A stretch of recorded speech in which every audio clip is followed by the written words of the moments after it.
Well, from the humble beginnings of the cotton trade and railroad to what is now known as the dogwood capital of Oklahoma, a small southeastern Oklahoma town is getting a facelift. In our continuing look at Main Street, Oklahoma here on Oklahoma Horizon, we visit Idabel. Here's our Jessica Lowe. The Idabel Main Street program is calling it a work in progress, restoring their 104-year-old downtown area by mixing a little bit of Idabel's old historic roots with a new cultural flavor. Like the beat of a drum, the heart of Idabel is still beating on. On the busy streets of downtown is where you'll find most of the action, a community of friendly folks who believe a handshake is a man's word.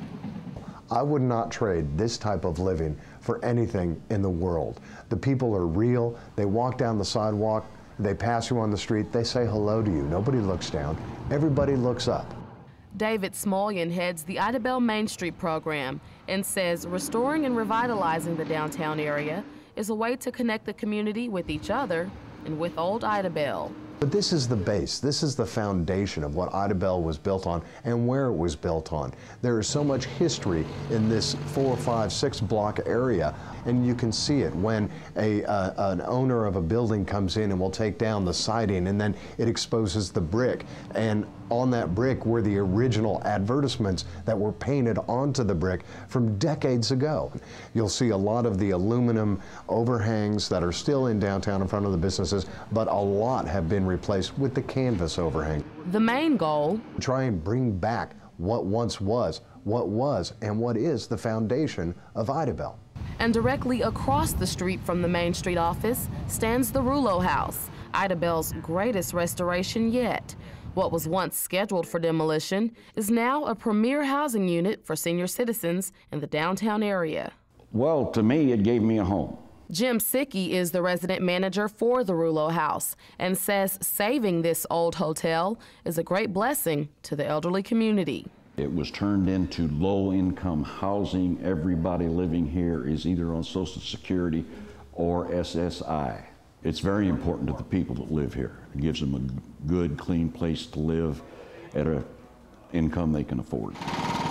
And the noise outside these historic buildings is evidence of the streetscape project, work that's underway to get rid of the old sidewalks and replace them with newer ones. It also shows the commitment that the city of Idabel has made, not just to the Idabel Main Street program, but to the city of Idabel, and taking its monies and putting it right back into what was the foundation of Idabel.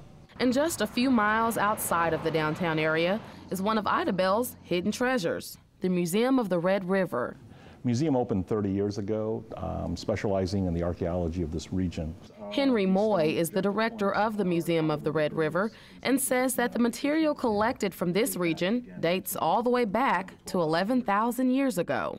Which is the earliest evidence of human occupation in this area. Over the years then, as the museum grew, other materials came in, and a lot of ethnographic material, non-archaeological, but other things that related to Native Americans came into the museum, where today our collections are about 18,000 objects. And it's here at the Museum of the Red River where you can find the 40-foot-long cast skeleton of the Acrocanthosaurus. And over 50% of the skeletal remains were found just 12 miles east of Idabel. We are the home of Acrocanthosaurus. Acrocanthosaurus is now the official state dinosaur of Oklahoma. We claim to be the spiritual home of the state dinosaur of Oklahoma. This is the most complete specimen of Acrocanthosaurus ever found. And Henry says the museum is bringing an extra 10,000 to 15,000 people a year into Idabel. I think it's certainly an unusual resource for a community this size. The quality is so high that the collections would be welcome in pretty much any museum in the country.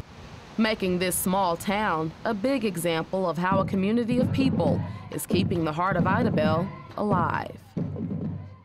Main Street communities across the state have benefited from nearly 8,000 new jobs, more than 2,300 new business openings, and almost 900 public improvement projects, all largely due to thousands of volunteer hours. To find out more about the Main Street program, visit okcommerce.gov/Main Street.